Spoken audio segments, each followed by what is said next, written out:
देखिए, ट्रंप एक बार फिर से पलट गए हैं और व्हाइट हाउस में मीडिया से बातचीत करते हुए उन्होंने कहा कि वो दोबारा ईरान पर हमला कर सकते हैं। ट्रंप ने धमकी ये दी है कि ईरान पर मिसाइल हमले शुरू होने में सिर्फ 1 घंटे बचे हैं। ट्रंप ने चेतावनी दी है कि ये सबसे बड़ा और भयानक हमला होगा। ट्रंप की नई धमकी संयुक्त अरब अमीरात के एटमी सेंटर पर ड्रोन धमाके के बाद आई है। ईरान ने भी इराक के कुर्दिस्तान में मिसाइलों की बौछार शुरू कर दी है। इस स्पेशल रिपोर्ट को आप भी देखिए।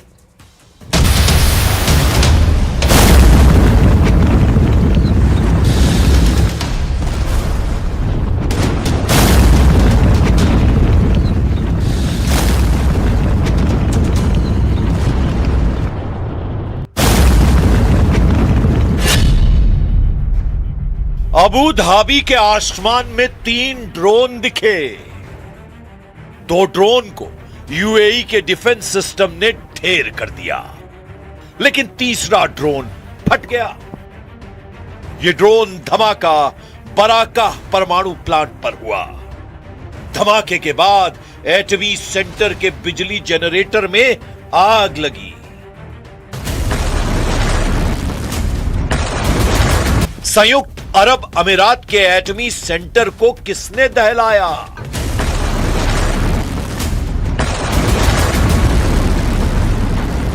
क्या ये ईरान है या फिर कोई और?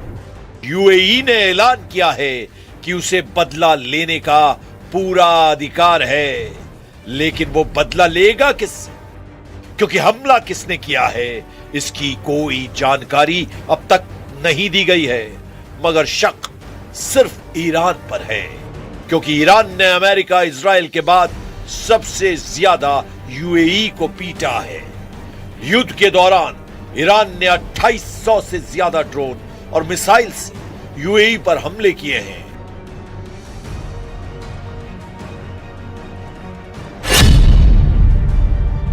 ऐसे में सवाल है कि क्या अमेरिका से पहले ईरान ने शुरू कर दिया सेकेंड राउंड युद्ध? सुपर पावर को ओमान सागर में पीटेगा रेवोल्यूशनरी कमांडर रेजाई।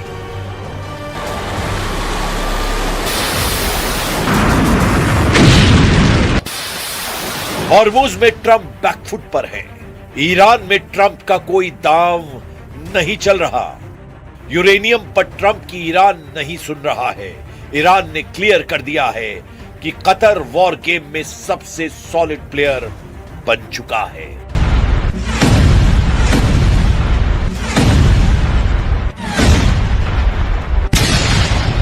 लेकिन होगा वही जो सुप्रीम लीडर मुस्तबा चाहते हैं। ईरान ने अपनी प्लानिंग तेज कर दी है। ईरान कई मोर्चे पर हमले शुरू कर चुका है।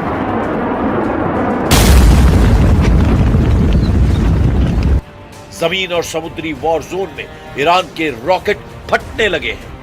इराक के कुर्दिस्तान में ईरान ने भयानक हमला किया है। रेवोल्यूशनरी लड़ाकों ने दावा किया है कि कुर्दिस्तान में अमेरिका और इजराइल से जुड़े समूहों पर हमला किया गया है। ISNA समाचार एजेंसी की रिपोर्ट के मुताबिक अमेरिका से हथियारों और गोला बारूद की एक बड़ी खेप को हमले में तबाह कर दिया गया। दूसरी तरफ अमेरिका ने अभी हमले को टाल देने का ऐलान कर दिया है। आखिर ट्रंप ईरान पर हमला क्यों नहीं कर पा रहे? सिर्फ खाड़ी देशों के कहने पर उन्हें अपना प्लान बदलना पड़ा है। यह बात इजराइल को हजम नहीं हो रही है, जबकि ट्रंप ने बताया है कि उन्हें कतर के प्रधानमंत्री अल थानी ने ईरान से समझौता कराने का वादा किया है। कतर के साथ ट्रंप को सऊदी अरब और यूएई ने डील फाइनल कराने की गारंटी दी है। Gonna let Iran have a nuclear weapon. So I was called by these 3 countries plus others, and they're dealing directly with our people and right now Iran, and there seems to be a very good chance that they can work something out. If we can do that without bombing the hell out of them, I'd be very happy. जिन देशों के वादे पर Trump ने हमला रोका है, उन्होंने Trump से हमले के बाद होने वाले नुकसान का जो अनुमान लगाया है, उसने अमेरिका के होश उड़ा दिए हैं। कतर ने ट्रंप को समझाया है कि अगर दोबारा युद्ध भड़का तो ईरान खाड़ी के दुश्मन देशों के तेल और गैस ठिकानों को बर्बाद कर देगा। एक्सियोस के मुताबिक ट्रंप ने जब सऊदी अरब और यूएई के लीडर से फोन पर बात की तो उन्होंने भी गैस और तेल ठिकाने के बर्बाद होने की दुहाई दी। ट्रंप को खाड़ी देशों ने इससे भी खतरनाक हमले से आगाह किया। वो अमेरिका सैन्य अड्डों से जुड़ा है, जिसमें कहा गया है कि ईरान इस बार सभी यूएस बेस को टारगेट पर ले चुका है। ईरान की तरफ से यह साफ कहा गया है कि खाड़ी देशों को वो दुश्मन नहीं मानता, लेकिन अमेरिका इजराइल की मदद करने वालों को बराबर सजा दी जाएगी।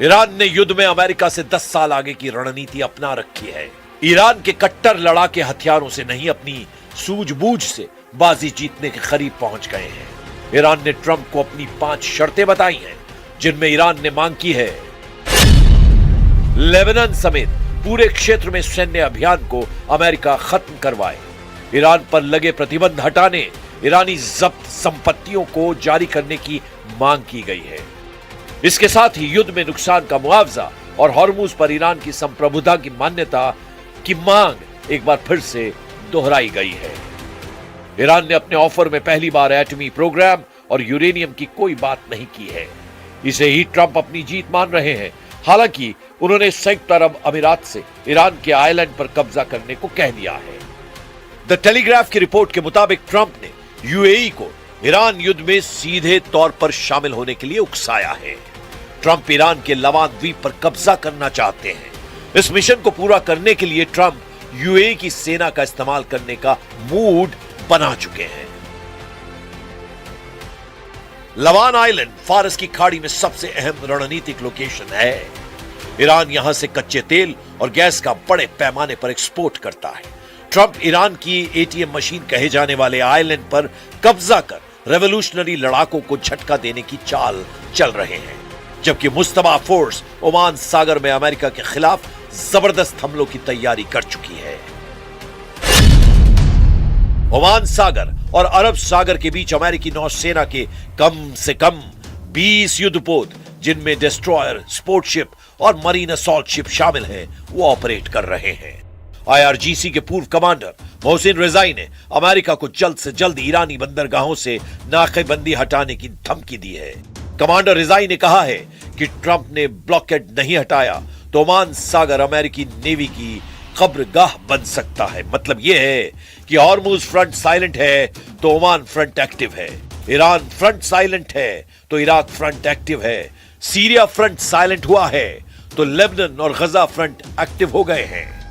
खाड़ी में युद्ध रुका नहीं है, बम बरस रहे हैं, मिसाइलें फट रही हैं, ड्रोन धमाके भी हो रहे हैं। फर्क बस इतना है कि खुल्लम खुल्ला युद्ध की जगह स्ट्राइक की जा रही है, जिससे दुश्मन को कमजोर किया जा सके, क्योंकि अगली लड़ाई बड़ी भीषण है, क्योंकि अगला राउंड सबसे भयानक है। ईरान के बख्तियारी कबीले ने अमेरिका के नाम जो पैगाम भेजा है, वो यही बता रहा है कि युद्ध का नेक्स्ट एपिसोड सोच से परे होगा।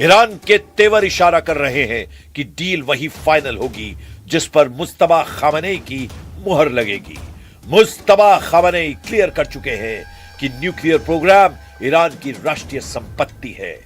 मायने हैं कि ट्रंप की यूरेनियम हासिल करने की कोशिश धमकियों से पूरी होती नहीं दिख रही है, यानी फैसला युद्ध के मैदान में ही होगा। और यह भी कि ईरान के पास एटम बम होगा या नहीं, ये ट्रंप नहीं, मुस्तबा तय करेंगे।